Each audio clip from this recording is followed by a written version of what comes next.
કારણ કે હમણાં મને ફોન આવ્યો તો મને કે ગુબા એક પ્રોગ્રામ કરવાનો તમે કેટલા પૈસા લેશો? મેં કીધું 2.5 લાખ રૂપિયા.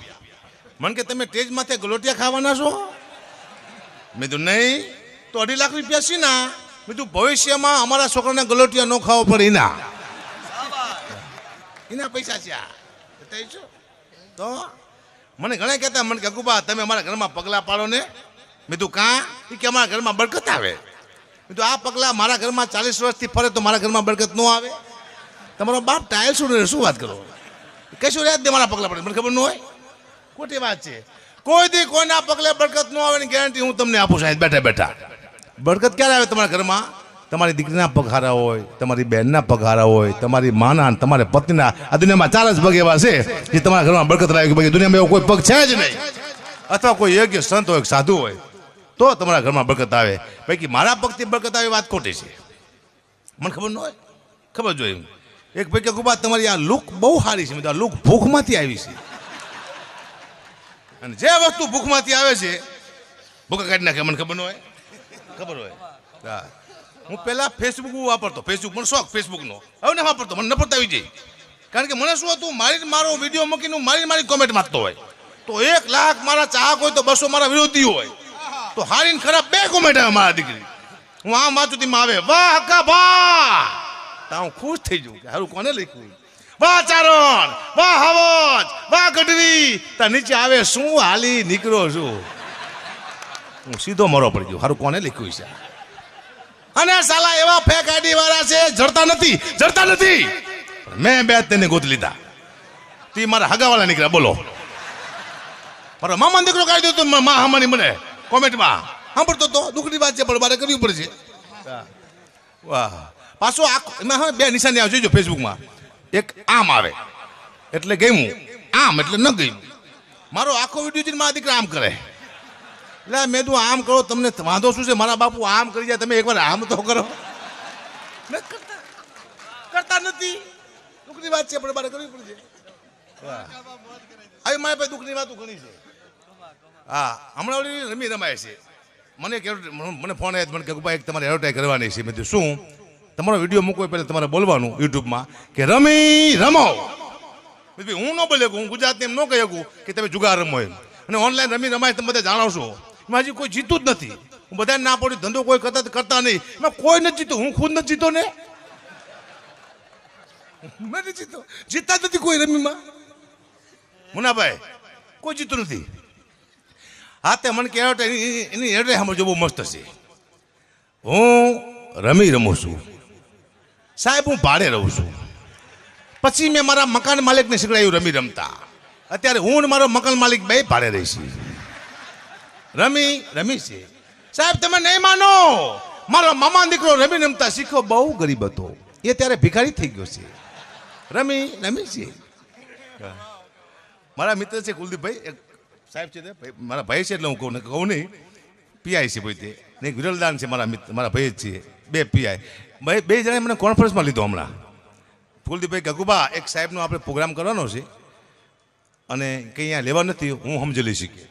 તો બીજા પીઆઈ ગગુબા હું સમજી લઈ શકીએ.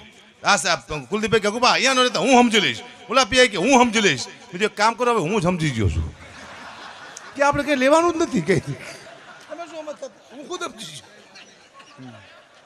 દુઃખની વાત છે. હમણાં જુગાર રમતા હતા ને તો એક જણા 3 નાની આવી. હવે 3 નાની એટલે મોટી વાત કહેવાય જુગારમાં. પછી એમ થાય આપણે કોઈ જીતી જ નહીં શકીએ. 3 નાની આવી, ખુશાલ થઈ ગયો. પણ ઉપર પોલીસ આવી જાય ખબર નહીં. માથે પોલીસ આવી જાય છે, એને ધ્યાન જ નતું એનું. આમ 3 નાની આવી ને કે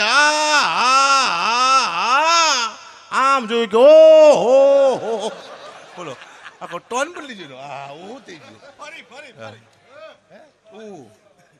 ના ભૂલી જ પાછું. હા, ઘણા ટાઈમથી હું એક મને જોક્સ ગમે એટલે મને ખુદને ગમે એટલે કહું છું. કારણ કે આમાં કંઈક મારા અમુક મેસેજ હોય જોક્સમાં કે તમને મેસેજ. ભગવાને કીધું પોઠિયાને નીચે જા, કહેતો હોય 3 વાર ના 1 વાર ખાય. અને પોઠિયો નીચે આવ્યો, ભૂલી ગયો બિચારો. એ કે 3 વાર ખાય 1 વાર નાય એટલે આપણે 3 વાર ખાઈશી 1 વાર નહીશી. પણ કદાચ પોઠિયો સાચું બોલ્યો હોત કે 3 વાર ના 1 વાર ખાય તો દુનિયાની હાલત થાશ શું? ખાવાનું હોત જ નકરું નાવાનું જોત. પાણી જોત નકરું કંઈ હોતો જ નહીં. કોઈ મહેમાન આવે, આવો નહીં લો, હું નહીં નાયો નહીં, તારી માના હમ શું પહેલી વાર આવ્યો છું, નાવું તો પડશે જ તે, લાવો ડોલ પર તારી માથે જાઓ સુખી થાઓ. પછી અન્ન ક્ષેત્ર ન હોત, સ્નાન ક્ષેત્ર હોત, મોટા તલાવ ભર્યા હોય, હાલો ખાવ ને હાલો નાવા હમ ધુમકા મારતે મારે. હા, સુખી માણા પાસે જાજુ પાણી હોત. બહુ સુખી માણા હોય ને એની પાસે બહુ પાણી હોય. જાજુ એટલે કલપરા બારનું. ધારો કે દિગુબા થઈ ગયા, હા સુખી માણસ છે તેનું બહુ મોટું નામ હોય કે ભાઈ દિગુબાની વાત ન થાય, હા જે હો માણા નવરે પછી એકલા નાય છે, આખા ગામને નવરે નાખે તો દિગુબા નવરે કેવા છે જ તે. ઘણા ટાઈમથી એક લગ્ન ગીત સાંભળતો આવું છું કે મોર જાજે ઉગમણી દેશ, મોર જાજે આથમણે દેશ, વર્તા જાજે વેવના માંડવે. આપણે બહેનોએ બનાવ્યું પણ બહુ બુદ્ધિથી બનાવ્યું. દિશા તો ચાર છે, ઉગમણું, આથમણું, વાતરાદું, દખણાદું, પણ બહેનોએ મોરને ક્યાં મોકલો? ઉગમણો ને આથમણો. શું કરવા? બહેનોને ખબર હતી કે દખણાદું દીવ છે ને વાતરાદું દમણ છે, અહીંયા તમારો બાપ મોર ફૂલ થઈ જાય છે. હા, અને મોરના પીછા કોઈ ખેવી નાખશે, એની કડા પૂરી થઈ જાય છે. એટલે બેને સમજ્યા કે નહીં? હા, મને હમણાં એક ભાઈ કીધું, મને કે ગુબા તમારા બાપુનું હરાજ નાખ્યા. કીધું કા નાખવું પડે કે હરાજ આવે ને? તે મારા પરિવારે મને કીધું કે બાપુ તમારા બાપુ મરી ગયા ને દાદાની હરાજ નાખવું જ પડે, એટલે હું હરાજ નાખવા ગયો. મેં કીધું કેમ હરાજ નાખવું પડે? મને કે આપણા દાદાને આપણા બાપુ કાગડો થઈને આવે અને આપણું હરાજ ખાઈને વયા જાય, આપણા પિતૃને સંતોષ થાય.